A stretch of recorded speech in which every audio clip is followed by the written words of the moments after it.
Hello, everyone, and welcome to episode 49 of the unofficial Rogue Company podcast, BROGUECAST. I'm here with Co-Reed. I'm here with Dirt Lord. I'm here with Garbo. And I'm here with Griffin. And this is the Rogue Company podcast, bringing you all the news that you need to know about Rogue Company. We're going to start out first here with an announcement regarding the Nintendo Switch. So this was posted on April the 11th, 2023. It says, after a lot of discussion, thought, and conversations across our team, we've made the difficult decision for Rogue Company to end support for our Nintendo Switch version, with our final update of support being June the 20th. This choice wasn't made easily or without concern for our community. However, we realized that the performance of our Switch port was not up to our standards, and we were unable to provide the level of support our players deserve. This shift allows us to provide players on other platforms better support and focus for their specific issues, as well as deliver updates with more flexibility and frequency whenever needed. As of April the 11th, in-game purchases for real money will no longer be available, and Nintendo eShop purchases will turn off as soon as possible. If you're a Switch player and wish to continue playing at any point in the future, we highly recommend utilizing high-res account linking to pick up your progress where you left off on another platform. For more information on account linking, check out this FAQ. We understand the impact this decision may have on our community and would like to assure you that we have worked diligently to find workarounds for various Switch-specific issues in the past. Unfortunately, significant technical and process challenges prevent us from continuing support on this platform, and we believe this is the best choice for Rogue Company. For our communities on PC, PlayStation, and Xbox, we will continue to dedicate ourselves to providing full support of these platforms. We appreciate your continued support and understanding. And please note that you will be able to continue playing and utilizing the in-game store on Switch until June the 20th. This will not impact anyone who has linked their account and is playing on another platform, but please read the linking article for more information on any nuances. So, June the 20th is going to be the final date of support for the Nintendo Switch. Gasp. And it's very much like it kind of came out of left field, right? Because this was something that like I didn't know anything about, being part of the creator program, that it was even in the pipeline that the Switch was going to be discontinued. It was just something that happened out of the blue. Like we were notified like 15 minutes before the article went live. And the community and the player base is kind of split on this topic. It's like some people are happy that the Switch port is being discontinued because they are tired of having Switch players in their games, whereas you have everybody else that plays on Switch that's like, we love the game, you're taking the game away from us. How could you do this? Like, why is there not any middle ground? Is there not anything else that can be done? And it sucks. It sucks that it is leaving.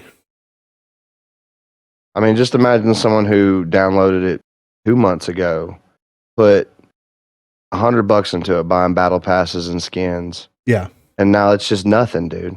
I was going to say, and what bothered me the most is all these people that are happy when they're saying, I'm tired of Switch players in my game. Most of the time, I think they're just likening bad players and calling them Switch players. Just saying one is the other. Yeah. But that's not necessarily true. I've played with a lot of PC players that suck. Yeah. Yep. Well, and it's the same idea of like they attribute all the PC players to being cheaters. They attribute all the bad players to being Switch players. I've definitely played PlayStation players that are fucking cheating for sure. Yeah, exactly.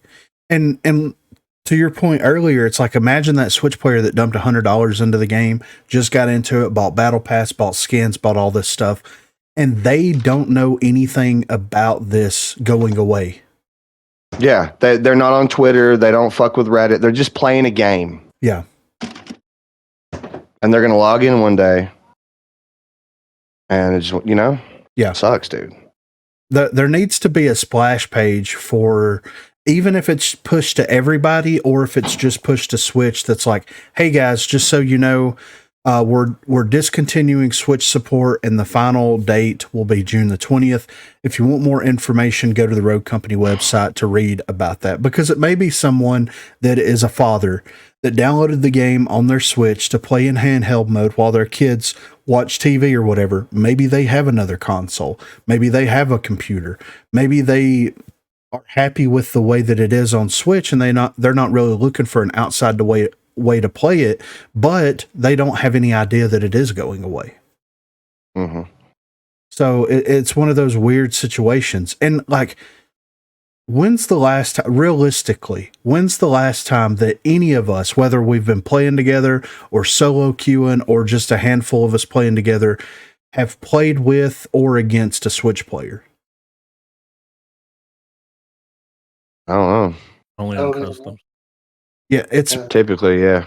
It's been a long time. Like, I remember back in the day that we would get Switch players pretty frequently in our games. We would be playing with and against a couple of Switch players here and there, but like, it's almost like they went in and separated that audience out. It's like, because there's no way that the player base on the Switch is small enough to justify something like this, unless, I mean, it may be, but I don't see that happening. I think that there would be enough of a player base, because like, you have to imagine, if you've got an average of 1,500 people playing on Steam and you spread that average out across all of the different platforms, you have to assume that Switch is at least netting 500 to 1,000 concurrent players at one time. That's a decent chunk whenever you're only netting 10 to 15,000 players at peak, you know? And Switches are pretty popular. Yes, very. I mean, I have one. Yeah, I've got one as well.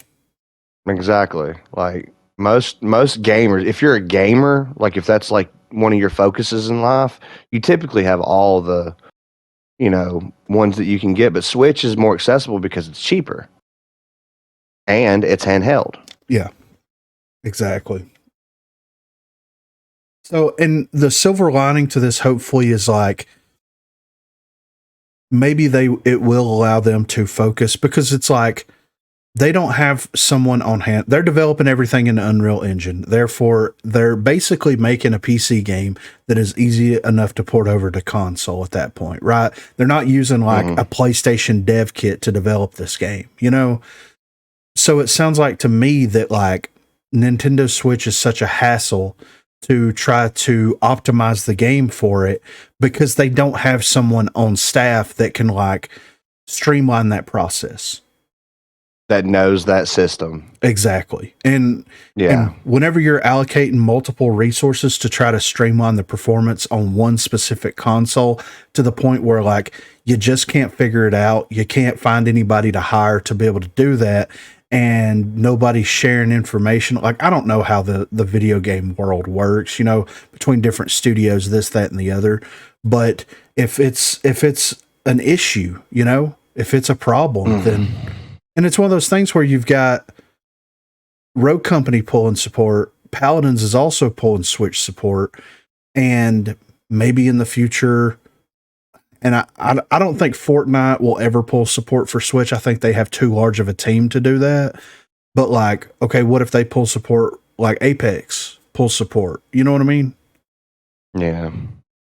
But one interesting thing that someone brought up was like, what if they got the next generation Nintendo console as like a dev kit so they can go in there and rework it to that? I was about to say, in the way that consoles have worked, how long until we get another Nintendo console? It's about time in its life cycle.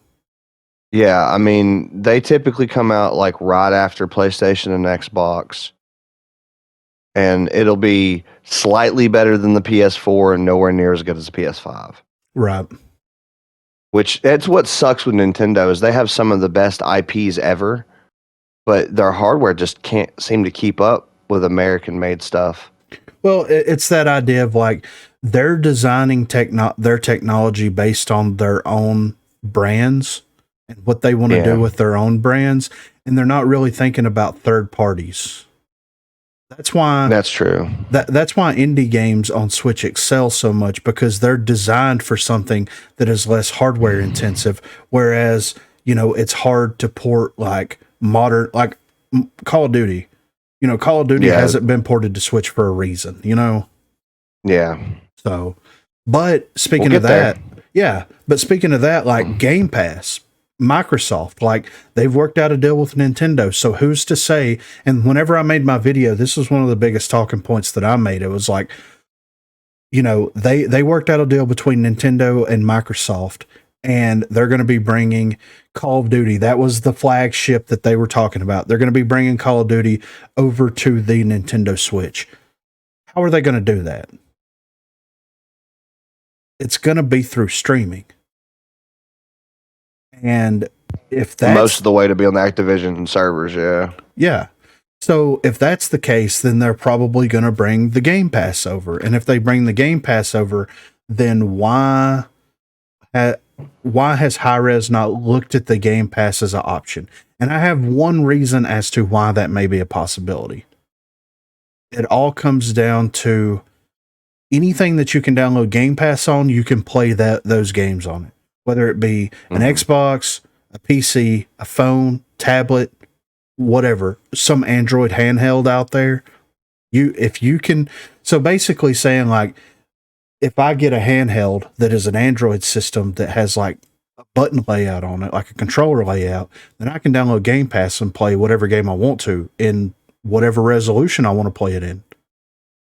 Maybe they're shying away from going to Game Pass because of something like that. But if you're going to play it on your phone, then that's up to you. You know what I mean? Like, figure it out. So it sucks, man. I hate it for the Switch players. I really do. And I hate the fact that like there was an overall consensus, especially on Twitter, about like, good. I'm glad they're gone. Yeah, that bugged me. Yeah. Dude, we've played with some really, really, really good Switch players. Some fucking cracked ones, dude. Yeah, legitimately. And it's crazy that like those guys, if they don't get another console, get a PC, whatever it is, then they're just not going to get to have the Rogue Company experience anymore. Nah, they'll get to play the new Zelda game though. Yeah, that's true. And on like the heels of this, it's like there has been radio silence about the mobile version of Rogue Company. And oh, go ahead. I was going to say, which is crazy because they were pushing that for a minute there. Yeah. The last updates that I've saw, and I even went to the Discord and was looking through the Rogue Company Elite Discord, and people are like, hey, did it sign you out of your Rogue Company account on mobile and not allow you to sign back in?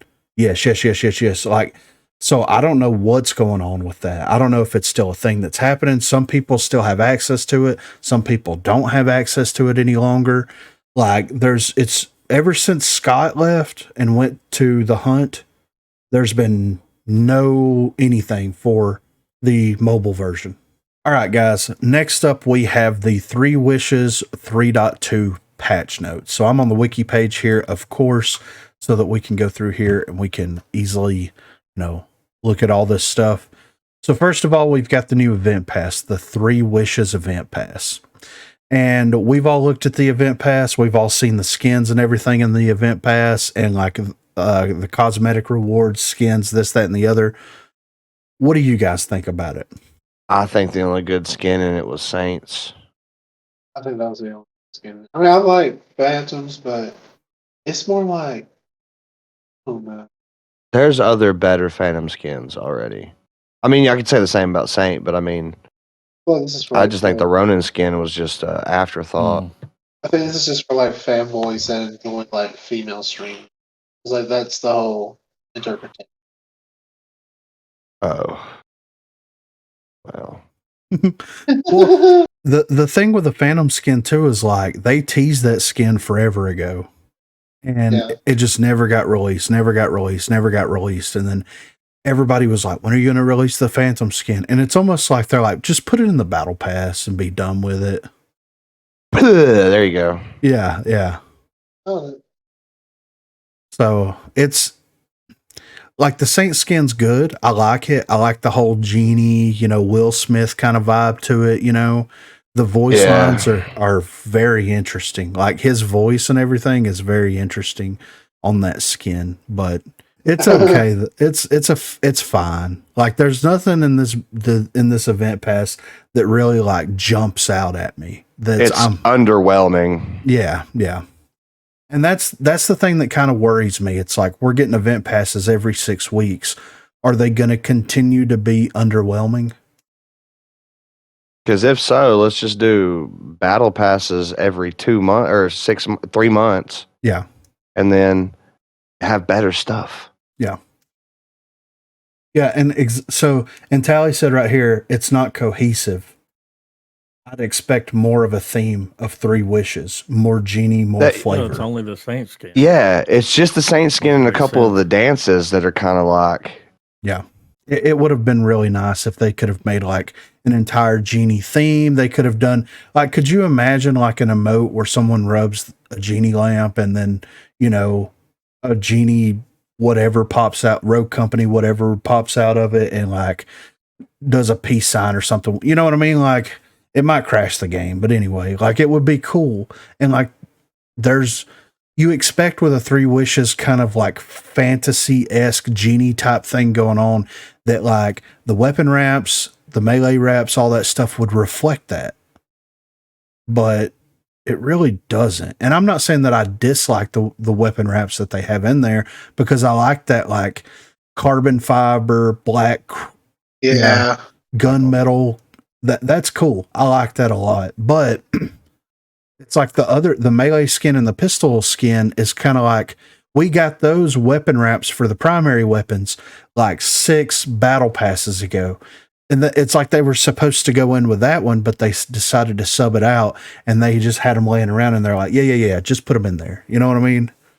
So it is what it is. I really hope that the next one, because like if they're just doing 3 skins and like a primary, secondary melee weapon wrap, 2 emotes, and normally some type of like a glider or a jetpack or whatever, like it's not hard. That's not a lot of stuff. Because you can have the same weapon wrap for the primary, secondary, and melee. So you only have to realistically design 1 wrap to apply to all of those skins. 3 character skins, 2 emotes, a glider. How hard is it to make that themed? It's crazy. Like it doesn't make any sense, So we'll see moving forward. I really hope for more in the next one.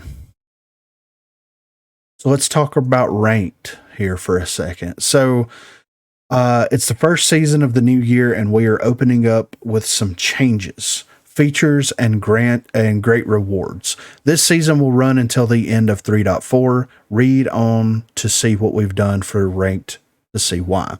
So ranked access requirements updated. So in previous updates, players only had to reach level 10 and have access to at least 10 rogues in order to play. This was noticeably too low of a requirement and created situations where players who weren't quite ready for the skill gap when jumping in that early. Therefore, we're enacting the following changes. Rank now requires account level 25 and the ownership of 12 rogues. This asks for players to put in a bit more time learning the rule sets, mechanics of the game, and the nuances of our rogues and weapons before diving into competitive.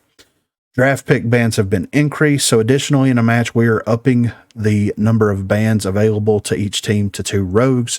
This results in a total of 4 rogues to be banned out of match. There is an entire team that is an entire team composition. It'll be exciting to see how players will plan around this change to draft pick. And then also we get rewards. So this season will continue the trend of offering better tier rewards for our most devoted and highly skilled players that grind and compete in ranked. The following ranked rewards are what you gain by competing and being the best. So get ranked contract reward, demonic gaze epic avatar, which we've looked at these previously. Gone rogue contract reward, shiny and chrome cannon outfit. The new top 1000 rogue rank players get the Rainbow Dust Dema legendary. The new top 500 rogue players get the Brimstone Sahara mythic weapon wrap skin, and the top 100 rogue rank players get the Rogue Demon mythic title. So they're adding leaderboards to be able to keep track of all of this stuff. So in the first step of rolling out version 1 of a feature that was most requested by our players. We're introducing the ranked leaderboards. In this first update, players will be able to view the leaderboards on our official website either by directly visiting in their browser or clicking a link QR code found in game. This leaderboard sorts by your rogue points that you continue to acquire as you play ranked games after reaching rogue rank. This leaderboard will reset at the end of the season after we reward the top players with their exclusive ranked rewards for being the top 1,500 and 100 players. We are excited to watch this leaderboard closely throughout the season to see who truly are the top players in our community. So they increased the bands by 1 per side. So you've got a total of 4 bands, which is cool. They're upping, in reaction to that, they also have to up the number of rogues that someone owns, and they're increasing the level cap, which I think is a W. And they're actually giving out rogue ranked rewards that correspond with the ranked leaderboards that's on the website. So with that being said, there's a lot of ranked stuff that is being weaved into this, and all of this stuff is community requested stuff. The communities wanted leaderboards for forever, you got them. People's wanted better ranked rewards, you've got them. People wanted more draft picks, draft pick bands, you've got those, and also the requirements to be able to even play ranked are being increased. So, with that being said, which ranked is closed right now. This is a whole different. We'll segue into that topic here in a little bit, but I'm very interested to see exactly how this is going to play out, because there's some people that competed in RCCS that still haven't got their RCCS titles. That was a year ago almost. You have that going on, and it's there's a lot of times when people would grind to get the ranked rewards, and they wouldn't even get the ranked rewards. They'd be people emailing or sending messages on Discord or whatever to the developers. Hey, I reached rogue rank. I didn't get the rewards for this season, blah, blah, blah, blah, blah, blah, blah. So I'm interested to see if this is going to be a flawless victory here, or if it's going to be a gigantic clusterfuck.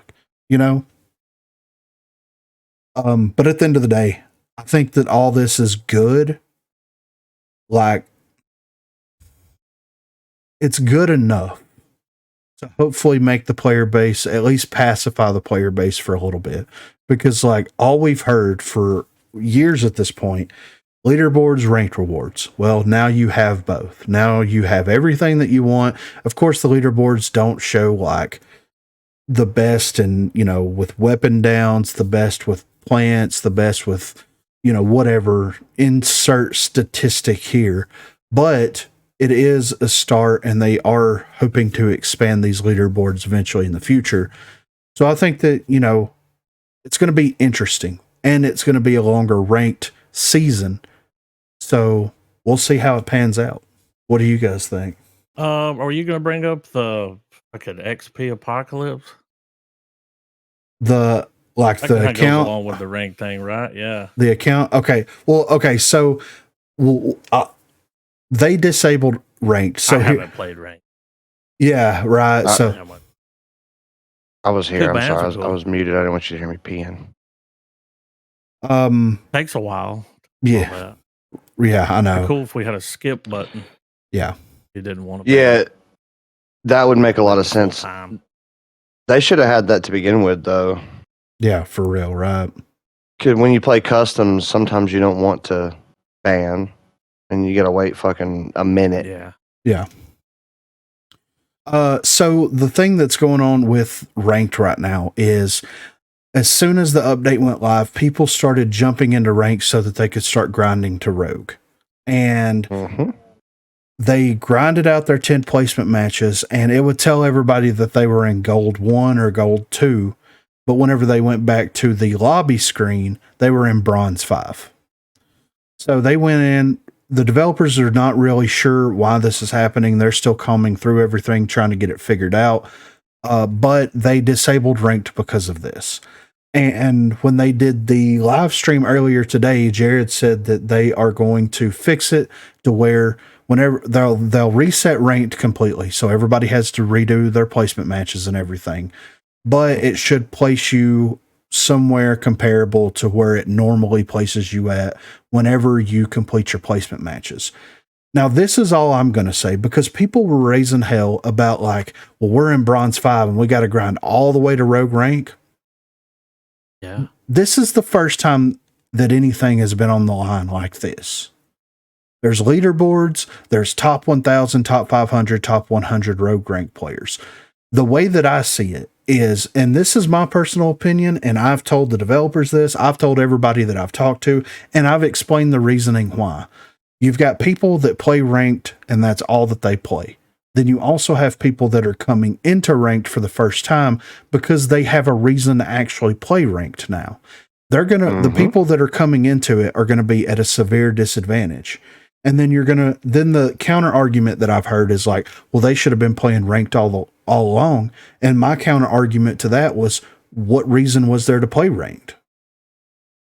There wasn't. Exactly. Why? Yeah.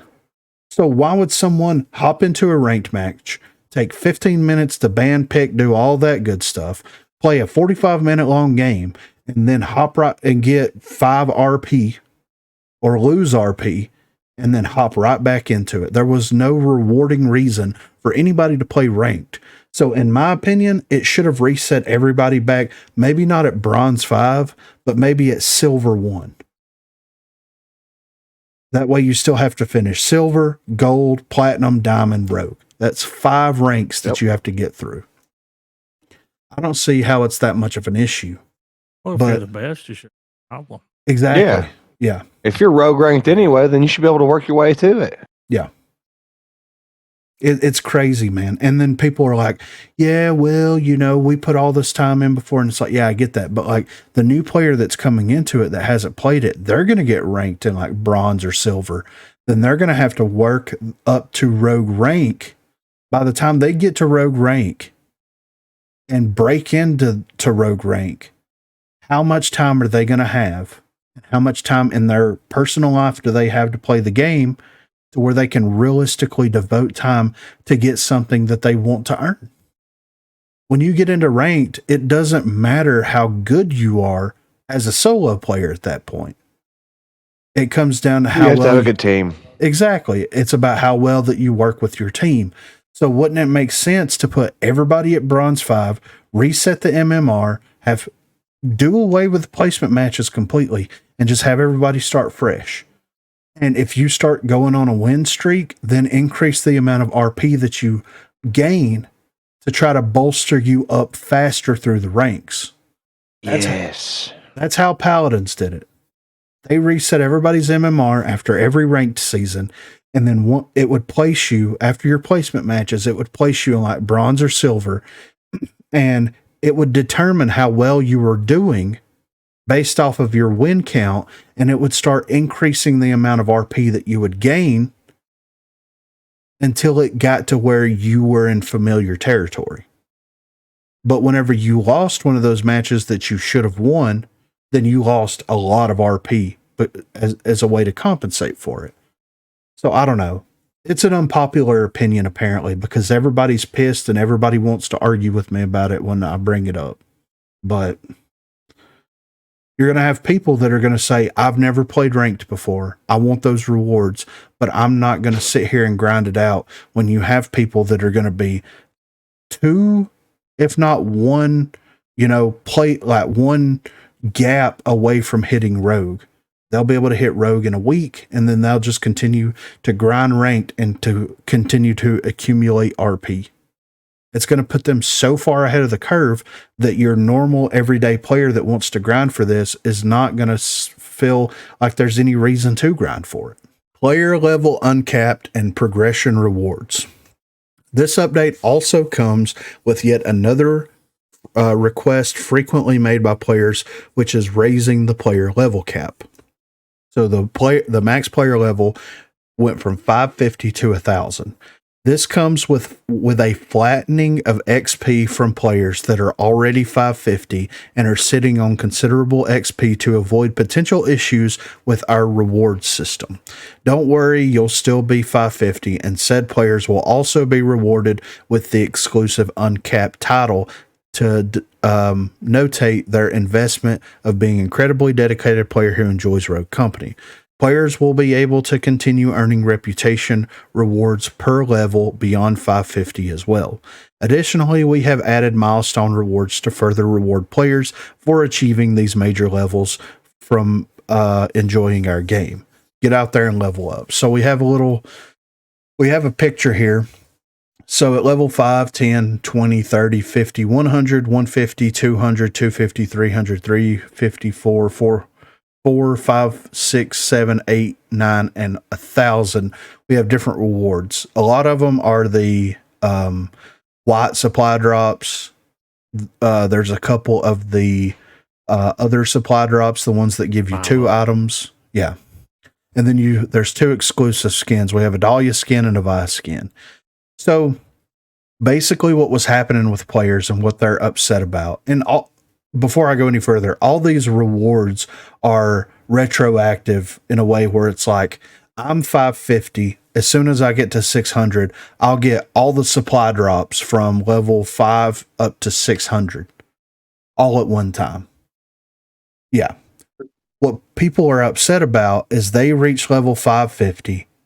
They kept playing the game, accumulated millions of XP to their level 550 account, and whenever the update come out, they had to zero everybody's XP gain in order to implement this system to work of account level progression rewards. Yeah, exactly.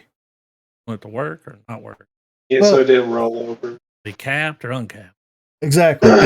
And the question comes down to, like, they had to do this system so the rewards would work accurately, because some of these people, whenever they uncapped it, they accidentally uncapped it in the last update.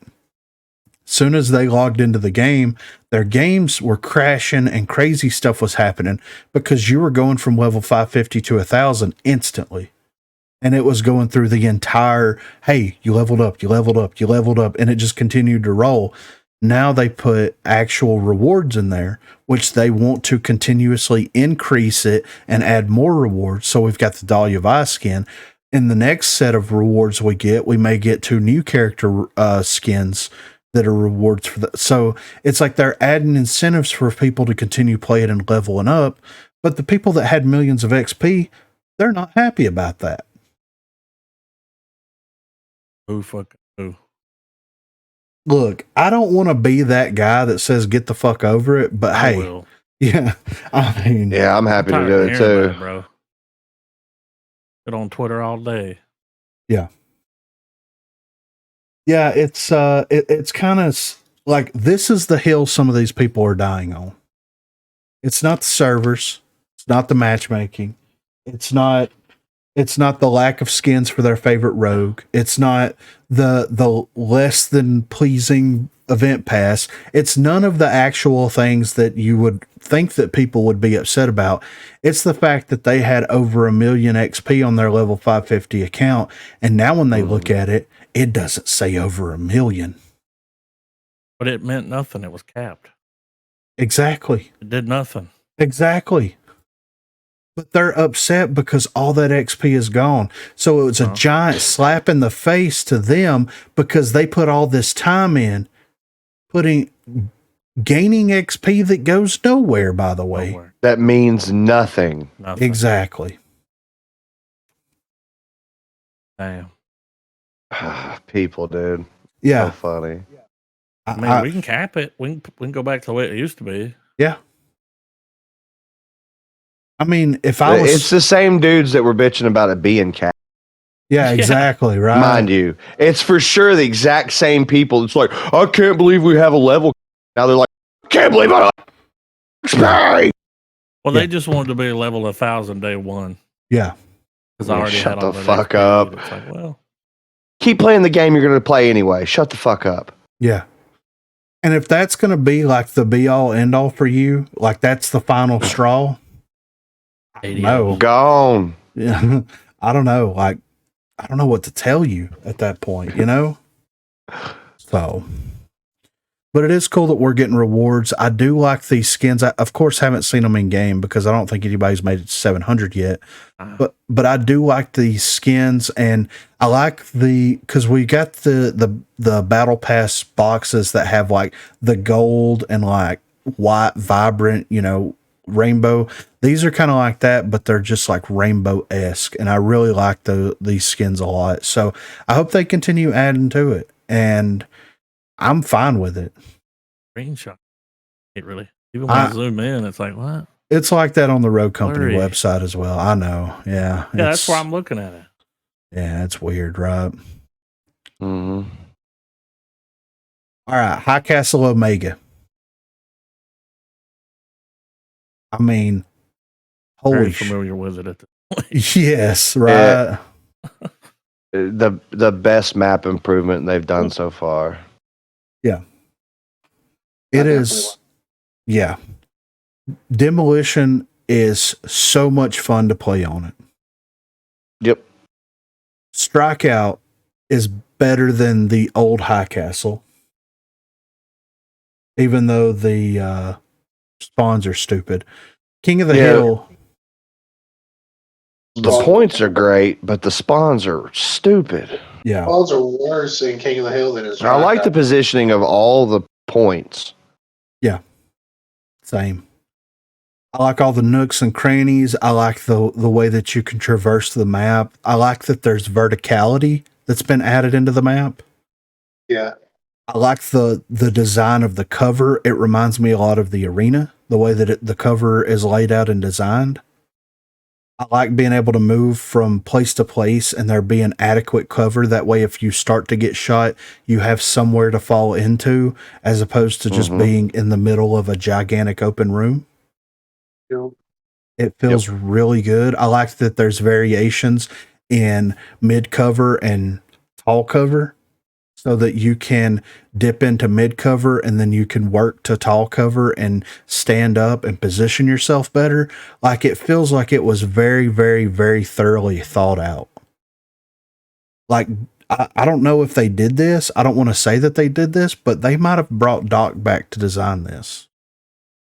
That's what it seems like, right? Yeah, for sure. So well done. Yeah. The way that the lanes work, the way that the cover works, like it is great. And that's how I felt about Arena, and I've never understood why people hate that map so much. Well, there's two reasons. Still gap. Well, it's performance issues for one, which I get it. Like, sometimes, yeah, strikeout on that map is a no-go. And the fact that it's associated with Dr. Disrespect, which is crazy. Well, yeah, that's crazy to me. It's one of the best laid out maps when it comes to cover. The points are great. I love the different layers of it, the levels of it and everything. Yeah. Yeah. The only thing, and that's exactly what High Castle brings to it now with Omega. Exactly. And it makes me interested because, like, they could go into Arena and kind of redo a couple of little nuanced things there and make it to where you can have other options to traverse the map from going to a higher position down to a lower position. And what comes to mind is, like, whenever, you've got the two staircases that go, up and in, and then you have that fountain thing that's in the center of the map at the bottom of it. You can't get to the center of the map right there unless you go down the staircase.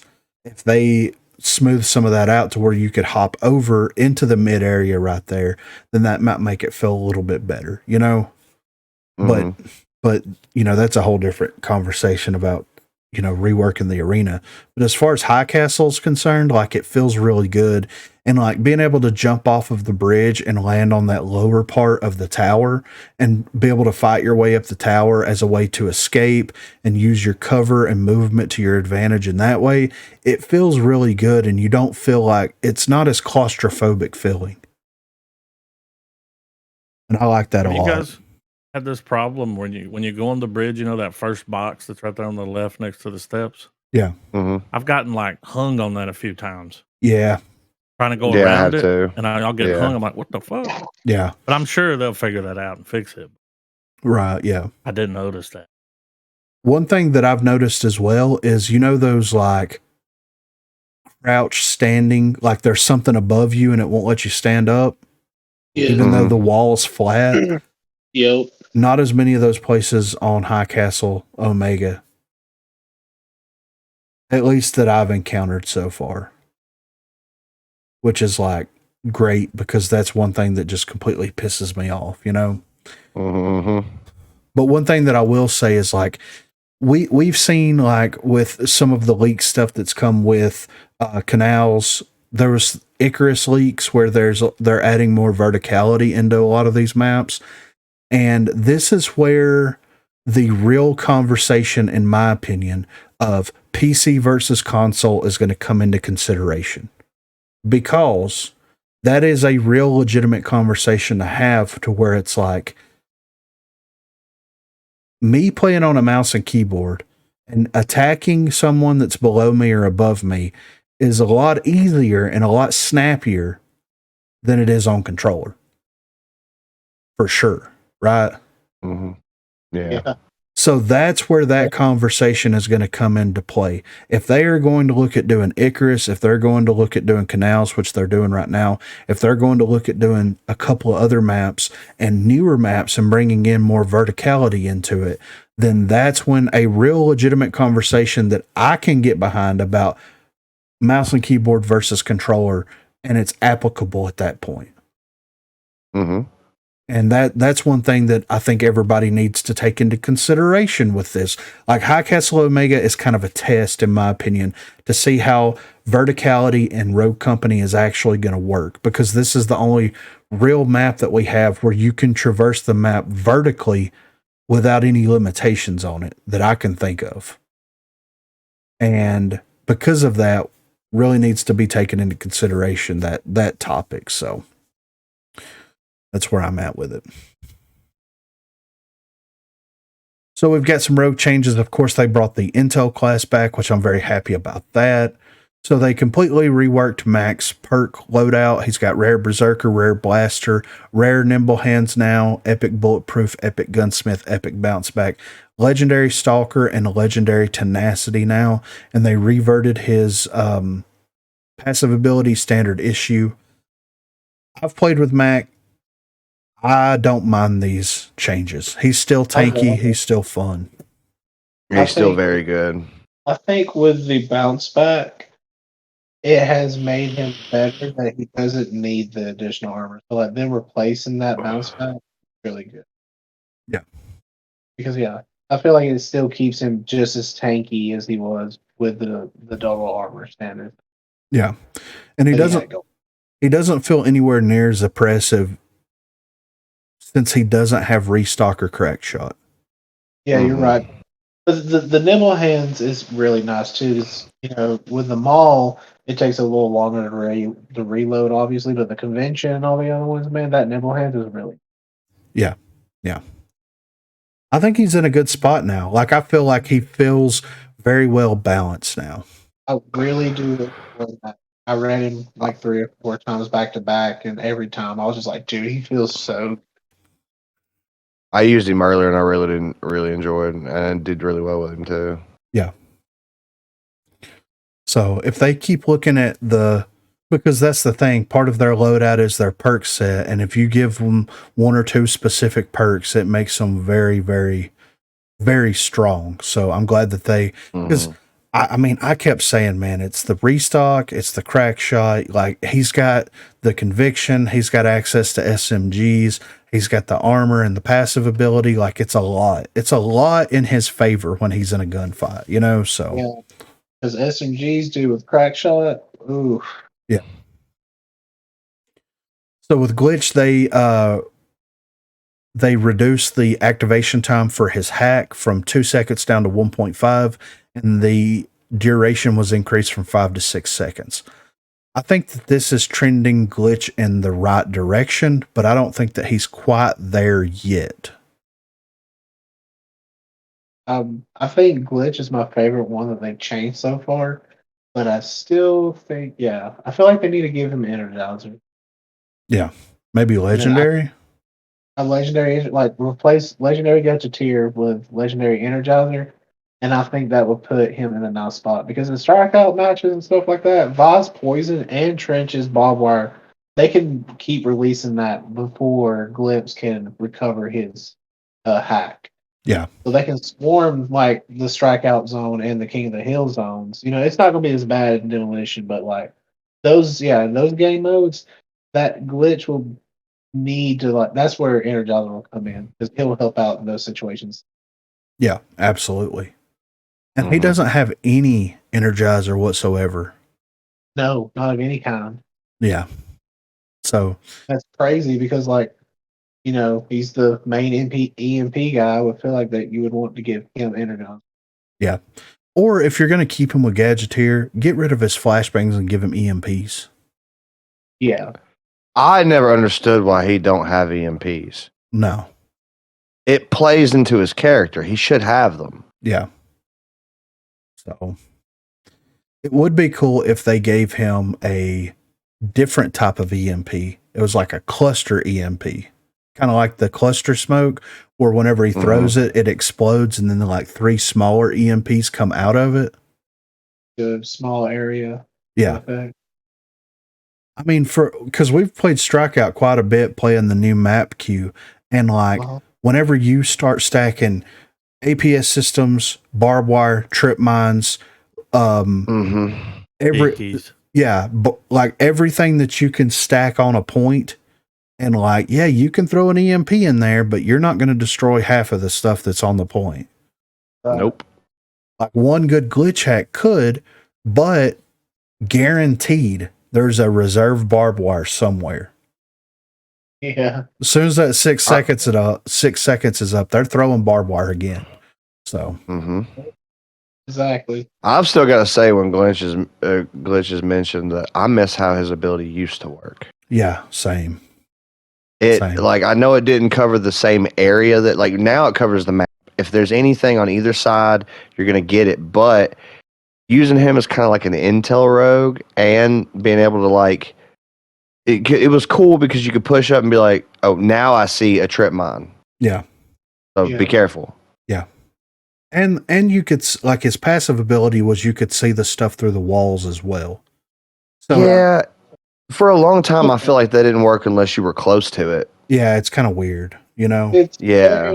only does the outline and it doesn't like brighten it enough where it makes it Yeah. visible in the map. I wish sometimes. they would like glow blends- so you fucking knew. Yeah, Yeah. it blends in with like the map color palette sometimes. Like in the bright areas, like skyward, so if that's all white and stuff, you can see it vividly. But like in Icarus or favelas and stuff like that, it gets kind of hard to see stuff like that. Wanted, God, I can never see the reveal sometimes in Wanted.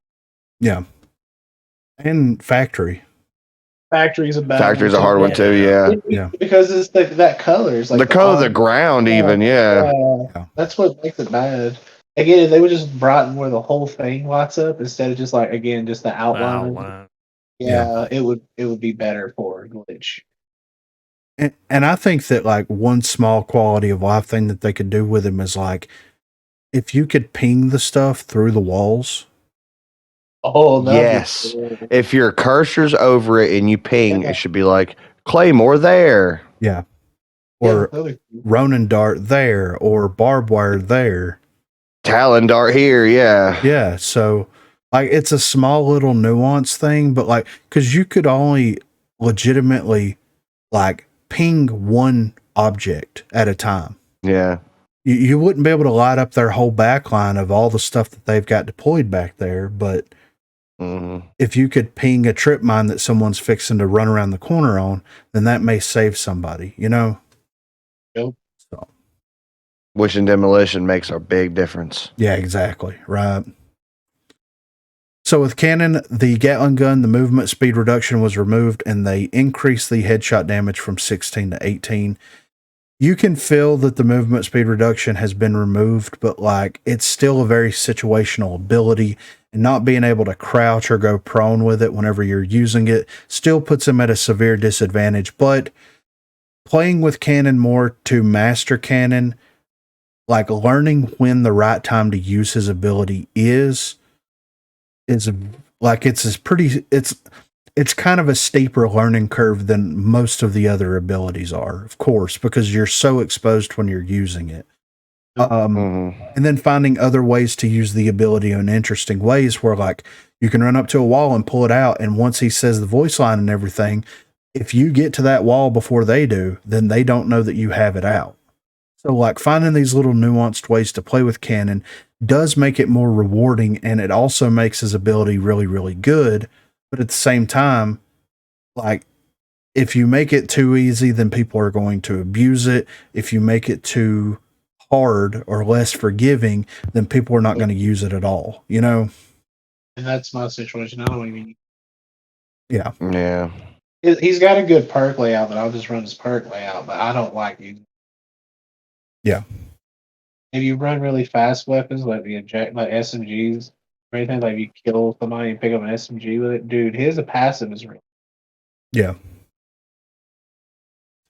So for Dallas, he got the adrenaline shot replaced with EMP grenade, and also his target finder ability. There was a quality of life fix for that where it actually refreshes the way that it's supposed to whenever you down someone, even if you just snapped on someone and it triggered the ability, which is good. I hated the fact that whenever you'd play Dallas and you had someone highlighted and then you down someone, it wouldn't give you the ability back. And I also enjoy, of course, him having the EMP grenades. It feels really good. It feels really solid, him having those back. So, W. Yeah, he needed another character with the EMPs. Yeah. And now this will fit that role. We need one more. I think we Yeah. need one more and we'll be solid on it, you know? Yep, I agree. So for Talon, he got a new perk loadout. So he has rare tracker rounds now, rare shredder rounds, rare armor, epic nimble hand, no, epic crack shot, epic padded steps, epic tenacity, legendary life drain, legendary nimble hands. He and his mag gloves retrieve time was reduced from 0.5 seconds to 0.25 seconds. It's real snappy. You can throw that dart, reveal someone, and you can pull it back so fast to where, like, if you really play that Talon, throw the radar dart around play style, then you can absolutely get a lot of intel very, very quickly while using it. I do like it a lot. Yeah. But legendary life drain and legendary nimble hands is absolutely insane on Talon. Just reloading like the weapon. Yeah. Is almost a snap of the fingers. Yeah. Like it's almost as fast as replenish is at this point. Woo! Oh yeah, exactly. It's like restock or replenish without it. Yeah. It's all life drain. You can just go right straight into armor right after. Yeah. Dude. And tracker rounds to follow it up. I mean, follow it up, and then you got yourself a full intel laid out road. Yeah. Then you can just start hitting up on your utilities. Yeah. Talon feels really good. I think that he's like with this perk loadout, and I do think, in my opinion, that Legendary Nimble Hands needs price increase, like pretty significant. Well, it's 7,000. It's really, really cheap. It needs to, like, legendary perks shouldn't be less than 10,000 in my opinion, regardless of like their usefulness and everything. Because like from my experience playing with Talon, with legendary nimble hands, and then playing characters with replenish, to activate replenish, you have to down someone. Whereas with him, with DMRs, you can play with him with legendary nimble hands and you get that added bonus where you can take pop shots at someone. You can dip back into cover and you can reload 3 times before they even get to you. Like, it's almost better than replenish. Like, to me, they should remove replenish and give all the characters that, yeah, legendary nimble hands should slot in for replenish, in my opinion. That'd be cool. Yeah. I thought replenish down. It was down and elimination.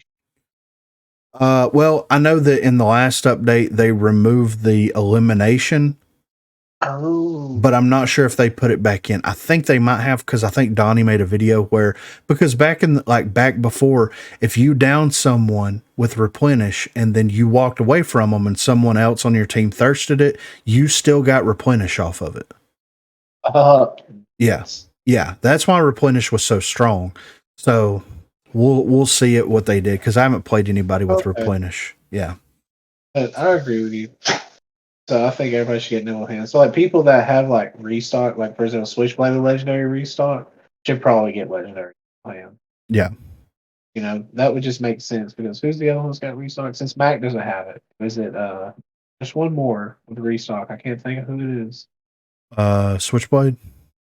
No, I said Switchblade. Did you guys restock? No. Somebody, one more has restock. There were 3 people with restock. I can't think of it. It was Mac, Switchblade, and I can't think of the other. But either way, they just swap them out with nipple hand. Let's see. Restock currently is Kestrel, Switchblade, and Glimpse. It's Kestrel. And Glimpse. Well, okay. Yeah. So yeah, swap them out with all nipple hands. Yeah. So I'm looking at nimble hands right here, and this is what should happen. Either quick hands should be slotted into nimble hands, and they should adjust the times on it, like the percentages. But legendary is 40%, epic's 30%, rare's 20%. Increase the cost of legendary from 7,000 to 10,000. Increase the reload speed to 45%, and then up epic to 5,500 and increase it to 35%, and then increase rare to 4,500 and increase it to 25%. And I think that it would be, and get rid of replenish, and I think it would be fine. That's all they would have to do, in my opinion. Yeah. But it would nerf all the people that have replenishment. I mean, that'd be okay. Yeah. You know, like for example, Chalk. Yeah. But Chalk's already strong enough, so. Exactly. That's what I mean. Like, that's exactly why he needs nipple hands. Yeah. So LMGs, we did get the Maul changes in this, where the base weapon headshot damage was reduced from 24 down to 22. They removed the ADS movement speed upgrade from the rare, epic, and legendary upgrades. They included a negative 5% movement speed reduction to the weapon. They also included this they added this to the conviction, and the accuracy bloom behavior was changed to fit the LMG identity. The Maul is still a very, very good weapon. Oh yeah. Oh yeah. Oh yeah. Like, it might be better now hip firing it because of how forgiving it is, you know? Yeah. It hits so hard. Yeah. And the negative 5% movement speed reduction is something that is not very noticeable. I was going to say, I don't feel it. It doesn't mean it's not there, but I don't feel it. Yeah. I used to. Yeah. It's almost like they need to up it, in my opinion. As I say, you still run over people and then get away. So, like, yeah, you know what I mean? You can wipe out 3 people, and that 4th person's trying to shoot you, and you can still get around the cover in time. Yeah.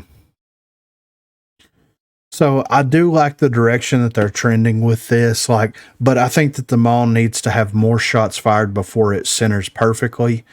To kind of like maybe that and the conviction as well. Conviction fires slower, so it makes sense why it's positioned where it's positioned at. But you can get it like after 5 to 7 shots with the Maul, it's pinpoint accurate again. And like I know that 5 to 7 shots is downing someone, but whenever you're getting pushed by 3 people, by the time you get through with that gunfight, like it's well beyond pinpoint accurate. You know what I mean? So like you just hold it. Yeah, exactly. You got 99 bullets. Yeah. 108 fully long. Yeah, upgraded with gunsmith. Yeah, you can just be really nutty with that. Yeah. So, and hopefully, like I really want another LMG added into the game at some point soon. Like I'm tired of running I'm tired of running the Maul. I'm tired of running the conviction. I want something else, you know? So. Do what? I say, give me more. Yeah, I know, right? So the SMGs, the objection got the level 1 upgrade that increases the magazine size up to 40, and the D40C, they fixed the level 2 upgrades reload speed. The objection getting the 40 mag size increase, it's one of those things where it's like, did we really need it? I thought the objection was nutty with 30. Yeah, do we really need it? The only way that No I feel like way. it needed is if they change and get rid of replenish and restock. Yeah, agreed. Then it'd be fine. That'd be Yeah. fine. But right now, no. Yeah. And like the D40 needs to have that ammo count drop back down. And if you're going to give them 50, Yeah. if you're going to give them 50 50 bullets, ammo. put it in the upgrades. Don't give them 50 by default. It's an LMG at this point. Yeah, exactly. So Just running around the map burning people. it's either reduce the ammo count or reduce the damage. Like you can realistically fight 2 team fights with 50 bullets. Mm-hmm. Because like at medium to close range, you're doing 15 damage per shot. Most people only have 100 HP. So like realistically, you can fight 2 gunfights with the D40 without having to reload it and still be alive and still be successful. It's crazy. And I know like, but yeah, it's too strong right now. yeah. And I know that that's not factoring in like, misses and all that kind of stuff. But like with the way that the accuracy for the gun works now, you don't miss. So I don't know. As long as your tracking's on point, most likely not. Yeah, exactly. But that's like a lot of them now too. Because I mean, you can do that with a knot too, and that's 20 bullets less, and it can rip and tear. Yeah. Well, 30 whenever you first purchase it. Oh, so it's already, yeah, see, this one, it just upgrade it, and it just becomes a haymaker, dude. Yeah. Yeah. So the EMP, the damage to deployables has been increased from 300 to 600. And also there's another thing with the EMP here, and I don't know if this is a bug or if this is intended, but you can EMP your team's stuff now and destroy it. Oh. Yeah. FYI. Oh. So, yeah. But it will EMP delete 2 EMPs will delete an anvil shield. Which is good, especially like High Castle Omega is a perfect opportunity. Like there's so many doorways that anvil shield fits perfectly inside of it. And if you know that going into it and they have glitch band or whatever, you can pick up to a rogue in a runway and you can double EMP that and get rid of it. So well, that's kind of nutty that like EMPs can't stop barricades. Even with the upgrade. You gotta have 2 of them? Yeah, it's 1200. Yeah, see, that's what you gotta have 2 of them. Like, what if you don't have a runway, but you run an EMP character? You gotta wait for it to You're go just off SOL? cooldown. Yeah.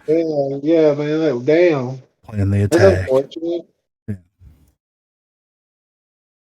So the perk reworks or updates, rare nimble hands reload and swap speed has been improved from 10 to 20%, and quick hands price increase from 7,500 up to 9,000. Pretty sure quick hands is just an epic perk. There's no other variations of that perk that I'm aware of. So it's crazy that epic quick hands is more expensive than a legendary nimble hands. What's the difference? Quick hands allows you to increase weapon swap speed, reload speed, and reload while sprinting. I don't know. So it has Berserker and Nimble Hands equipped to it? That's what that is? Yeah. What? Yeah. Just remove that. Well, my thing is like remove Berserker, remove Nimble Hands, make quick hands? and have it at 3 different versions. You've got the 20%, 30%, and the 40% version of it. And then everybody that has Berserk can get something else like Stalker or Evade that's like in the rare, or something. Yeah. Exactly. So That doesn't make sense to have one perk that does two perk things and then have certain rogues have it. yeah. So The same thing with Spotter and then Legendary Tracker. Like, just give people Legendary Spotter. If Dallas is going to have Legendary Spotter, give Seeker Legendary Spotter. yeah, it's stupid. Yeah. Yeah. And the last thing here, game modes. So Demolition, we intend on cleaning up the interaction rules around the bomb. As we know, the current set has some exploitive use cases. This initial change will put us one step closer, so the interaction distance to defuse the bomb has been reduced from 2.8 meters down to 1 meter, which there's a bug in the game now where if you plant the bomb close to a wall, then you can't defuse the bomb again. This bug is back in the game. In fact, and to me, it sounds like they increased the diffuse radius of the bomb to get rid of that bug to begin with. Because remember, that bug happened way back in the day when you had to be right on top of the bomb to be able to defuse it. So it sounds like, I guess they were just trying to prevent people from diffusing so far away. yeah, they're trying to They were stop like this. behind cover. The jump Yeah. diffuse. The Yeah. jump and the stretch diffuse. And we talked about that in the last broadcast. It's like these competitive players are finding any way they can to exploit the game to its fullest, yet they want to ban people for stretch diffusing. That anyway, In the game. it's stupid that they're like they want to exploit the game to the point where they're climbing on stuff that they shouldn't even be able to climb on to get advantages on people. But God forbid someone be behind a piece of cover and defuse the bomb that's 2 feet away from them. It's crazy. And they put King of the Hill back in custom games. So there's that. So I think that this, if I had to rate this update personally on a scale of 1 to 10, based on everything that they've done here, event pass, ranked, increasing the level cap, rogue changes, weapon changes, and everything, I'd give it a solid 6 out of 10. I was thinking the same. 6 out.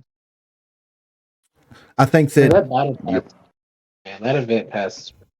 yeah, I think if the event pass single-handedly has taken 3 points off of it. Exactly. I was thinking the same thing. It's like, it's killing it. Like, Yeah. it kills your score. You only got Saint, and then you got to depend on those diamond boxes to, like, get your good skins. Yeah, right. So, sure, I guess that's what makes the event pass up. But you don't get to decide who you get for those skins either, so you just get what you get. Exactly, yeah.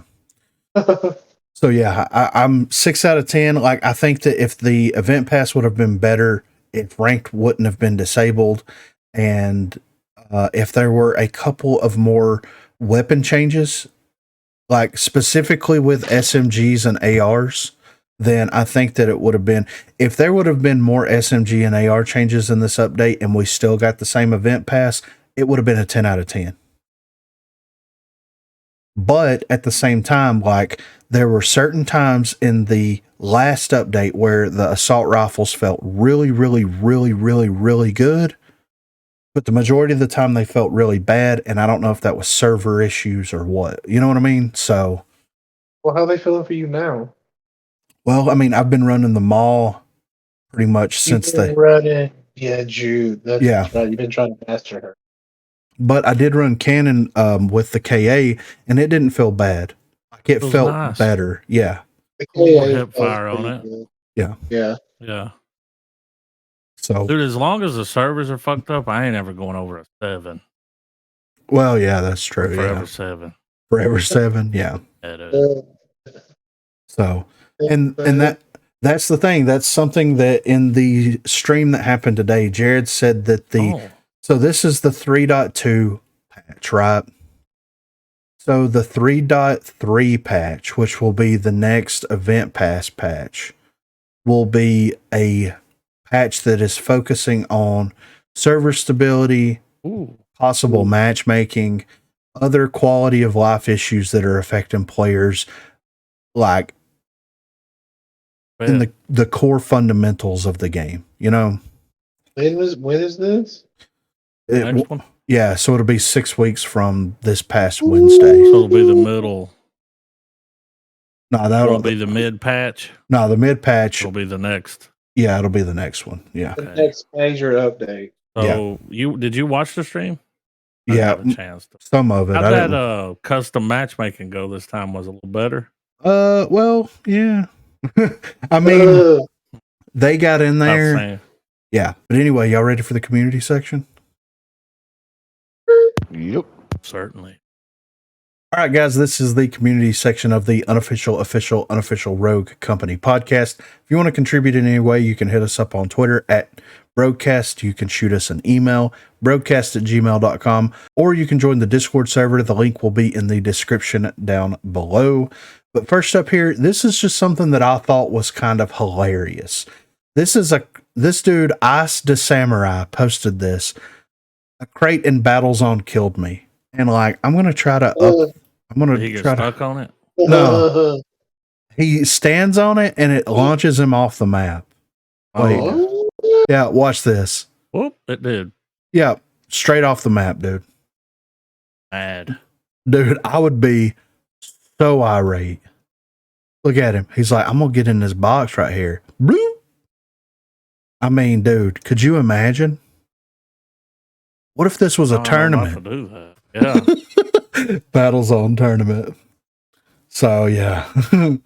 I thought that was funny, so I had to throw that in there just to get the community section rolling, trending in the correct direction. You know what I'm saying? So next up we have a post by Gianniaca. I don't know. Giannia, I don't know. Update from Jared about ranked. So this is what we were talking about earlier. Hey Rogues, until we can resolve the issue for ranked placements, we have disabled the rank queue in order to limit the number of affected players. We apologize for the inconvenience. Once resolved, we intend on resetting rank placements so that all of our players can have a fair shot and be placed correctly. Also want to reiterate that this ranked season is intended to run until the start of 3.5 to give our players time to compete and climb the leaderboards and earn their rewards. If you have any questions, let me know. So he lets us know here that 3.5 is when they're going to reset everything. We're in 3.2 right now. The next major update in 6 weeks will be 3.3, 3.4, so we're 6.12. So what, 18 weeks of ranked? So four and a half months. Well, so give or take. 4 months of grinding. Is that what I just heard? That's what I just heard. To reach 500? Yeah. To reach the top 500, which makes sense because if they reset it then, so we're in April right now. So that'll May, June, July, August. So August will be around the time frame that it'll get reset. And so you'll have August, September, October, November, possibly into December. So we'll have basically 2 ranked seasons left for the rest of the year, which I'm fine. It should be like that anyway, in my opinion, you know? So I'm about it. Like I said, that gives us a lot of time to grind. Exactly. Right. So next up here, we have a post by Fiends. Step in the right direction, but ... I'm happy in seeing the recent effort the dev team has put into the game as of late. Gun balancing is actually quite good right now. SMGs, ARs, and LMGs know their roles. Rogue balancing is better. No rogue is useless, slow, or weak, yet no rogue is completely overpowered without weakness to a degree. The dev team is also fixing maps, adding stat tracking, which I'd begged for years, and mentioned they would have more consistent updates. So I really think Jared, the lead dev, because I do appreciate the changes. But we have a serious issue with the servers, to the point all the good that the devs have done might be overshadowed by the fact a large portion of the player base can't finish a match. The amount of times network disconnect has occurred during a match this last week has been more than the entirety of me playing this game. And if that's not the main issue, the rollback lag seems to be the worst it's been since launch. Yeah. Can fixing these issues be priority going forward for future updates and patches, please? So Jared responded to this one day ago and said, "We're currently investigating and fixing any issues that we can find with the servers that we are able to resolve. You guys help me be loud enough to make these efforts happen sooner. Keep giving us data whenever you encounter server issues. Recordings and match IDs are the most helpful here." Well, So, like, how Rez like looking at that and not think that's not an issue, you know? well, Sorry. I think what it is like, okay, so you have Smite, Paladins, DKO, Rogue Company, and then Realm Royale, all that kind of stuff, right? You have all that kind of wrapped on, and you've got, I'm assuming, I don't know this for certain, but I'm assuming that there's one team that is dedicated to maintaining servers for all of these games. All of those? Oh, Yeah. shit. So you have to imagine that, like, the priority naturally is going to be, okay, who's having the most severe server issues at the moment, whereas the servers are down or they're really, really struggling, and also which property nets the most dollars. Yeah. But with providing data back to the developers, that way Jared can go back and be like, hey, like, I'm not bullshitting. Here's 400 complaints today of server issues. Here's 50 videos of server issues. Here's 100 match IDs of server issues. In-game report. Can't fix the game if you don't help me fix this. Like, come on. Yeah. So it's good that he responded, and it's also good that, like, he's pushed it to a point now, like in the live stream we were talking about, where they're going to be really focusing on ironing out all of the issues with servers and all that other stuff in that update, which is like, they really, in my opinion, they kind of should have started off this new balance trend with, like, we're going to address servers, we're going to address matchmaking, we're going to address like core things in the game, and do like a quality of life update along with maybe some optimization wouldn't hurt anybody. Been a while. It would be nice if I could play a game against two Vi's without dropping frames like crazy. Just saying, you know, so they're like, play rank, so there's only one. Yeah, right. Banner. It's like, okay. So, but I agree with Fiends here that, you know, there's a lot of good that is happening, whether I agree with the direction that some of the things have gone or not, like with the SMGs and all that kind of stuff. It's trending in a good, positive direction. And you see more, with that, you see more versatility in game, and you see more weapons than we used to see. Because, like, remember 3 or 4 months ago when all we saw was LMPX, KA-30, Hydra, you know what I'm saying? Like Arbitrator, you only saw like specific weapons from specific weapon classes. Now we're seeing a lot of D40s, 24Ss, LMPX is still popping up. Like you've got Hydra, Sahara, KA-30, Riptide. Like you have a good mix of stuff that people are using whenever you see weapons laying around. So it is working. It is going in the right direction. Whether I agree with some of the choices or not, it's better. So can't deny that. Next up was matchmaking changed. So this was posted by Pacifico and Lime. All right. Matchmaking feels way better. I didn't see any notes about it in the 3 wishes, so I don't know if I'm hallucinating and wanted to check with everyone on here. I used to play as the only positive player on my team and strike out, get MVP every match, and lose every match. Suddenly, this patch, the teams seem balanced. What about you guys?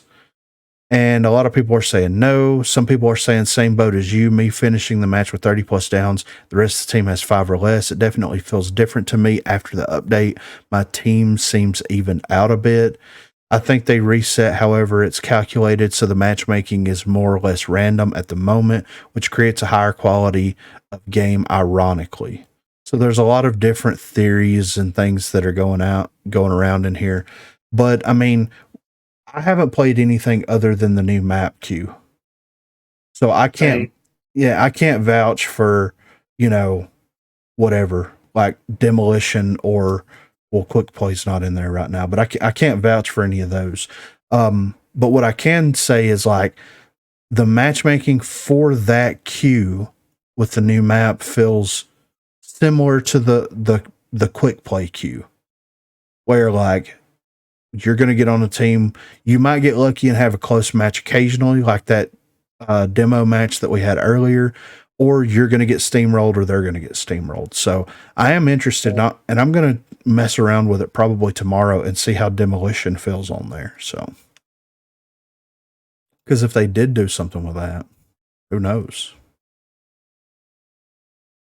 Next up, we have a post here by Sylvan Kiwi or Sylvine Kiwi. Glitch rework suggestion. Okay. Glitch is problematic. He is broken in some cases versus a trench anvil juke talon, for example, and kind of useless in others versus a scorched switchblade Dallas Dema team, for example. He is also not very interesting to play with and frustrating to play against. Here's how I would change his gadget. It would now have 2 modes. For the first mode, you would have to target a gadget by aiming at it, like Dahlia ability. The said gadget would then turn allegiance and be on your team. Barricades and barbed wires couldn't be targeted. The first one for obvious reasons, and the second one because I feel like it would be hard to choose a target to hack if you have barbed wires all over the place.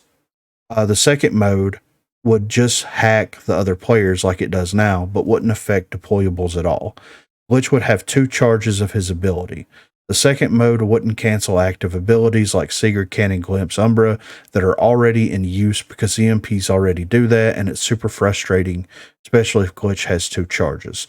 The hack would now be instantaneous, so it could be used against Saint.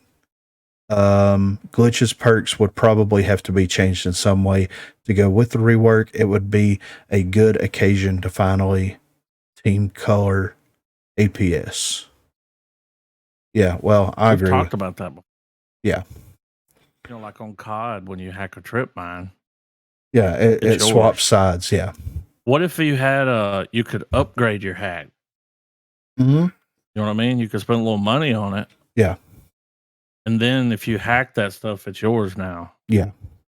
And it doesn't change color.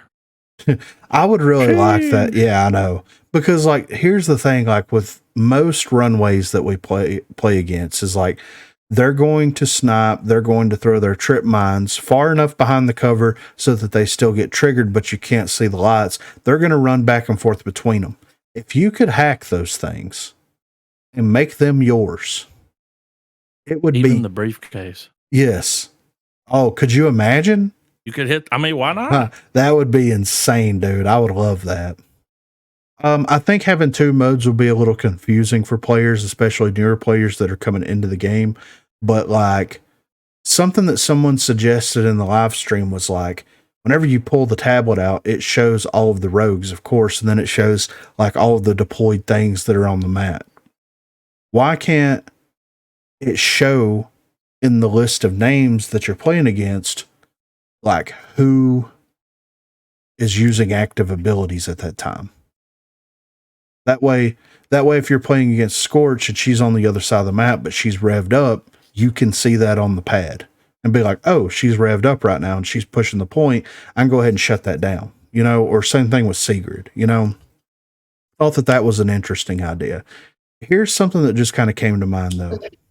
So the idea of glitch is to hack the enemy and destroy enemy stuff, right? And we've talked like, well, what if you could flip it to where like glitch took ownership of that stuff, like the trip mines, this, that, and the other. Why can't I hack my teammates to give them better stuff? Like, why can't, like, all 4 of us are playing. I'm playing with glitch. You upgrade the trip mine or something? Yeah, like, if you're playing with Dema and you've got a frag grenade, why can't I hack you and give you a better grenade? Well, like, yeah, why? and it doesn't stay that way. It's just part of the hack. Yeah, exactly. Like, and it could be a little nuanced thing, like the explosion size is increased. Yeah. You know, or whatever. And that would be something that you could do it to directly influence your team without the enemy team knowing about it. So, I mean, it's just, That's something that just kind of came to mind because that would be kind of Yeah, that would be nutty. cool. Yeah. But like he's hacking stuff. Realistically, if he could hack anything, then why couldn't he hack your teammates and make your And teammates give you the stuff full better? upgrade path. Yeah, exactly. Yeah. That's You're all a that. hacker. Yeah, that's all it would have to do. You're not just gonna upgrade it a little bit. Mm-hmm. Yeah. So I don't know. There's a lot of things that they could do with Glitch, in my opinion. Be big on him. Yeah, for sure. Next up here, this is a post by Complexity Fanboy. One player shouldn't ban both characters. You'd just get trollers who ban both revivers or two snipers, or pretty much anyone they hate playing against personally. Makes it less about metagame and more about whatever the leader likes or dislikes. I think that this is an interesting idea. This is an interesting conversation to have. Because, like, if you're going in raw by yourself, Alone. yeah, then of course it's going to be someone that person doesn't want to deal with. There are ways to communicate with people, but at the end of the day, that person has the ability to pick whoever they want to ban. I do Not think ban the person you want to play. It's like, I want to play this person. Don't ban that person. Yeah. I think one thing that would kind of like that there's a couple of things that they could do with the ranked system that would make it more interesting, in my opinion. The first thing that I think that would be awesome is like, why can't you suggest people to ban, or why can't you vote on who you want to ban? Vote would be good. Yeah, the vote would be perfect. Like, if I'm hopping in by myself and I don't want to play against Lancer, I can just go ahead and pick her, and that's one vote for her. And then whoever else wants to join in on the party, bam. Like, yeah, get rid of that. Once you get 3, yeah, she's gone. Yeah. Yeah. And then why can't, like, and I know that the way that the draft pick is set up is like this way, but like with the way Garbo's experienced this a lot, where if you pick a character, sometimes it'll swap the character for you, right? Yeah. Or what happens is most of the time is like if somebody picks a character, as I pick the same character, it will let them pick the character. I get locked out. I can't pick a character. Or if I ban a character, it won't let me pick a character after I ban. Right. So why can't, like, let's say that someone isn't like paying the most attention or whatever, and they pick someone on accident. Let's say that they pick Anvil, and they're like, I suck with Anvil. I don't want to play Anvil. Well, who do you want to play? Well, I want to play with Chuck. Okay, I'll pick Chuck. Why can't we trade? Like, why can't we trade? Like, maybe, you know, like I said, maybe somebody's like the way that the picks and stuff works, like everybody has the opportunity to get in there, but maybe someone isn't paying attention. Maybe they drop their controller and it automatically selects someone for them. Like, there's a lot of situations that come up, bugs, other issues where they get locked into somebody that they don't. It's like when we were playing customs the other night, and one of the dudes that was playing was like, I'm not doing good because I don't ever play with Anvil, and I got bugged out and I couldn't pick anybody. Well, I would have swapped with him. I don't, I don't care. It's Anvil. So, but it would be nice quality of life change there. I'd like a vote. I would have loved a vote. Yeah. Absolutely. So the next post, actually the last post here, is by Kian Kang or Kayan Kang. He swings by the streams every now and then, but this is a very interesting topic here. 4 rogues with perk changes. So this is going to be a little bit longer, but we can kind of break it down here. Glimpse. Glimpse ability can quickly get in and out of an invisibility cloak. This can already put her ahead of other rogues and deal devastating amounts of damage while being stealthy, fitting very well for her silent but deadly title. So replacing restock with hunter and tracker rounds can make her identity as a true genetically modified assassin. She can also swap and reload her weapons or gadgets quicker after decloaking, since there are many ways to counter her. Please, I want her ability to reveal or indicate enemy locations so my team can get intel from Glimpse. I agree with that. Like, it would be cool if you could share that information. Rare Hunter replaced with Rare Gadgeteer, Rare Tracker Rounds replaced with Rare Nimble Hands, and Legendary Restock replaced with Legendary Spotter. I don't hate that. I don't. It just makes some more intel. Yeah, I don't. It gives that little. She can't tell people with the detection thing, but like she can shoot them. Yeah, right. Enough said. Yeah. So I don't dislike that at all. Yeah, it also gets rid of restock, which would Yeah. She's already a nutty rogue. I don't know if she needs restock. Yeah. Yeah. You can get away with it, especially if you're running SMGs. Yeah. So Dallas plays the hunter role generally when he's on attack. He follows a high risk, high reward, or low reward depending on both teams' course of action. With his demanding weapons and target finder ability, Dallas can be the brains and the brawn of the team. Though, if skilled enough, downing enemies back to back successfully will allow Dallas to constantly reveal other enemies to ensure victory against the opposing team. To identify his role, removing Spotter and giving him bounce back is crucial due to his survivability on past duties when he was a state trooper under law enforcement. Padded steps for Dallas is essential due to his hunting and tracking experience on wild game. Since his passive can recharge his ability upon downing an enemy, tracker rounds will not be alongside for Dallas. So he's replacing Rare Stalker with Rare Hunter, Epic Bounce Back with Epic Padded Steps, and Legendary Spotter with Legendary Bounce Back. So this is kind of like Dallas used to have Padded Steps. Yeah. He used to have Hunter as well, if I'm not mistaken. Yep. But that would be slotting like I don't think he has armor, but he doesn't have bounce back, right? He doesn't. He don't have bounce back. Right. Yeah. So basically what he wants to do is to slot in a stem in the perk position and keeping EMPs on him. Changing this up this way. But what is Dallas's other legendary? Hold on. It's Spotter and oh god. I'm Is looking. it Stalker? Or Crack Shot? Crack Shot. Crack Shot.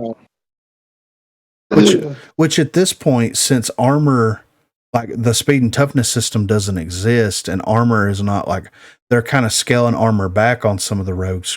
Do we really need Crack Shot anymore? I don't think so. I mean, it breaks DMRs. It breaks everything, to an extent. But especially DM. Yeah, exactly. Right. So I think that if they left him with Legendary Spotter and gave him Legendary Bounce Back, and then I don't think he should have padded steps. I think he should have Evade. Yeah. Be nice. Okay. Because that's what the stem provided anyway when you hit it, healing him and movement speed. So yeah, the evade could be the movement speed. Yeah. Just don't give him bounce back. I don't think he needs. He's really strong. Well, if they gave him bounce back, then they would have to slot out armor. Yeah, exactly. Yeah. So Dallas has bounce back. No, he does. Yeah, I'm looking at it. Yeah, he's got it. It's on his perk list. He's got rare. Yeah. Is it epic or rare? It's epic. Yeah. He's epic. Got it. Yeah. It's right between quick hands and guns. Yeah. So yeah, if they removed Crack Shot altogether, bumped bounce back up to legendary, removed armor, gave him evade, they could bump shredder rounds up to epic, and then they could slot another perk in on the rare. Yeah. I mean, they could give him whatever at that point, but you know what they need to give him? A fucking state trooper skin. Yeah, I know they gave him the Rick skin, but still though, I didn't know he was a state trooper. Yeah, for real. What? And I went to the bio and I'm like, he was a state trooper? Yeah. Okay, that doesn't make sense, but give him a motorcycle state trooper uniform. He needs it, yeah. Yeah. Give him the T2. You know what I mean? Oh, yeah. Dude. The liquid Terminator skin? Why not? Yeah. Since they've got Rambo, they should do more 80s action. Oh, for sure. I think it fits in perfect. And they can pull that off without having a license. Yeah, for sure. Generic cop. Trooper Yeah. helmet. Yeah. They can do like a little emote where you like, there's a liquid or something. That'd be Belts. nuts. Yeah, Yeah. he melts or something, comes back. Yeah. Yeah. That'd be really cool. And dude, he melts into that, and you know how like Arnold stuck his hand out and gave the thumbs up? He sticks his hand out and snaps. Oh yeah, there you go. Yeah. It reforms. Yeah. When he snaps, Yeah. Reform. There you go, Rogue. Yeah. That one's for free. You know? Call James Cameron. For Kestrel, giving her a rare life drain doesn't fit her as a true duelist, since she can only carry one adrenaline shot. Kestrel will be able to take care of multiple enemies simultaneously by increasing the amount of health she gains during chaotic situations. This will also show her identity as well throughout the whole community towards new players if they are gravitating someone who can deal insane damage. Just because her name is based off of some type of bird doesn't mean she needs stealth with padded steps. She's aggressive and plays more alongside, though, as a breacher than an intel. Her ability is already powerful enough to where it's unnoticeable until you get hit by the impact of it.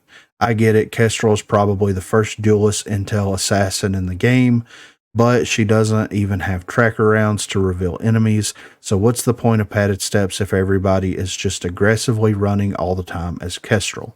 So rare life drain replaced with rare berserker, and epic padded steps replaced with epic life drain. I mean, that's not a crazy thing to ask for, in my opinion. I don't think she needs padded steps either, because she is like exactly what he said, a breacher / duelist style. Yeah. And like she already has a restock, right? Yes, it's legendary. So, yeah. So I don't think berserker would be the right thing to throw in there, but let me look at her real quick. Okay. Got evade. Got evade, rare, life. Padded steps, energize. Stock shredder round. And dude, restock and shredder rounds are good. Yeah, her kit's always been good. Well, they could. And when I play her, I get the padded steps. You just be padded stepping around the corner with that right. knife. So here's what I would do. If it was up to me, this is what I would do. I would get rid of padded steps and bump evade up to epic. That slot. Yeah. And then rare, I would give her gunsmith. Okay. Give her just a little bit, because she's got the 9 as her for the SMG. Yeah. Yeah, because she's got the 9, and then she's got restock in there so that it feeds directly into it. And I think that I do like the idea of bumping life drain up as well, but I feel like a faster evade can almost offset life drain. If you're using it correctly. You know what I mean? You can pair that up with a stem too. Yeah, and she'll be fast as fuck, boy. It should be even fast. Yeah. So I think the life drain's fine. Because then most of the time I run the stem because her main ability is the bird shit, and it's so powerful. It's like, I don't need bounce grenades. I can just plop that on the corner, and then I got stem. Right. Yeah. So. All right, Seeker, this is the last one. Seeker is overwhelmingly too powerful with his tracker rounds and his reveals. Cool. To minimize everything, I think Gunsmith can come in handy alongside with the existing life drain perks since he has no way to replenish ammo. I replace Nimble Hands with Berserker and Berserker with Quick Hands because I think it's kind of intuitive to decide whether you want to get one perk or another during matches when you can get both in one go. This is where I had a difficult time to decide whether Seeker becomes fast or he can carry more ammo. So I placed Gunsmith on rare and evade on legendary to bring back his playstyle, which is explosive and nimble on his feet. So he's saying rare Berserker replaced with rare Gunsmith, epic Nimble Hands replaced with epic Quick Hands, and legendary tracker rounds replaced with legendary evade. This is something that I don't necessarily agree with. Got crack shot. Exactly. That's what I was fixing to say. Yeah. I think that you could you leave him with legendary tracker rounds. And I know that like he's got the sticky sensor, he's got tracker rounds, and he's got the arrow. I think that he is the reveal character that they need to bring the other Intel characters up to, in my opinion. Yeah. I mean, he revealed the whole team. Exactly. He does. Yeah. Like, oh. Yeah. Dude, I love his legendary tracker round. Yeah. So like, and people hate it, dude. They get so pissed off. Like I've done it to you, Griffin, where you've gotten pissed off and you're being like, dude, what is this, like a reveal fest? And I'm like, no, man, you, dude. I just keep pinging you. Yeah. So I think that like get rid of crack shot altogether. Gotta go. Because he's got DMRs, he's got assault rifles, he doesn't need crack shot. Drop crack shot out of the equation. Anybody need crack shot? I don't think so. They did that with a lot of the DMR characters. They gave people legendary crack shot. Yeah. I still don't ever buy it though. That's the pattern. Yeah. Like, you can see that. They did that with Dallas. They did that with Seeker. There's another one that runs DMR. Like at one point, didn't Fixer have legendary crack shot? Yeah. I think he still does, don't he? No, the rogues that have access to crack shot now is Dahlia, Dallas, Phantom, Seeker, Talon, and Umbra. Guess what? All of them run DMRs. Except for Phantom. You know, who has a sniper rifle. Well, she used to run DMR. Yeah. Because she used to have the air, and then they swapped her to the ARs. Yeah. So that's probably why she has crack shot. Yeah. And a lot of people are complaining about like DMRs being too powerful. With the SMGs the way they are, I don't think they're too powerful. I think that crack shot is too powerful.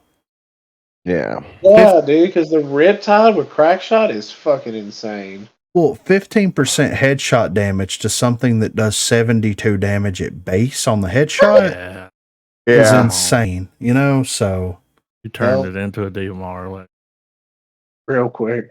So, but I don't dislike the idea of giving him legendary evade.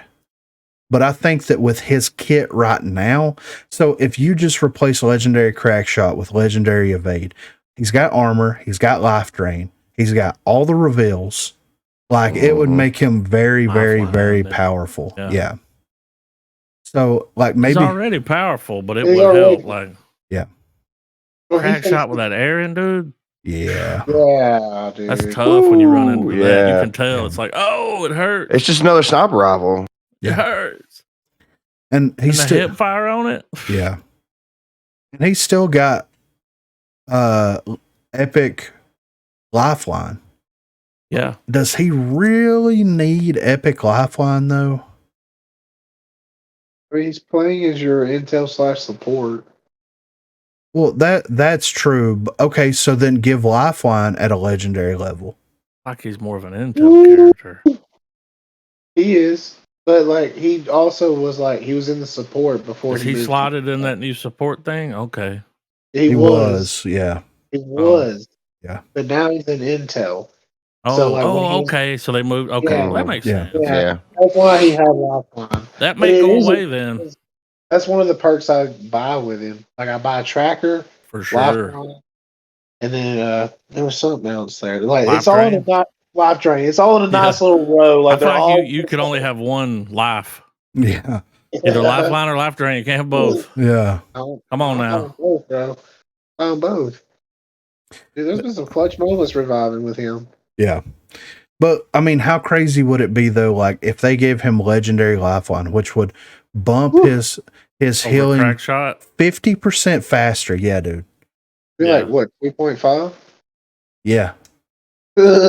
Yeah. So like, and then he could get up. That would make for a very interesting play style because like if let's say that like one of your teammates gets down, you have the arrow, which comes back in like 30 seconds, which I feel like they need to increase the cooldown. But anyway, and then he's got 45. Yeah. I think 45 would be a good starting the next step. Yeah, it would be a good starting point for it. If you do that though, you make him a third medic. Yeah, but think about it. He can throw sticky sensor where you got down from, and then he can run up and he's like, it's going to take me 2.5 seconds to heal someone if they push from that position, and you're going to start regenerating health as soon as you get revived. Yeah, because of the lifeline. Yeah. So I don't think that's a bad idea. And maybe like move lifeline up to legendary, slot evade in to epic so that he can get to you faster to revive you. And get away when they're shooting. Exactly. You know? Yes. Yeah.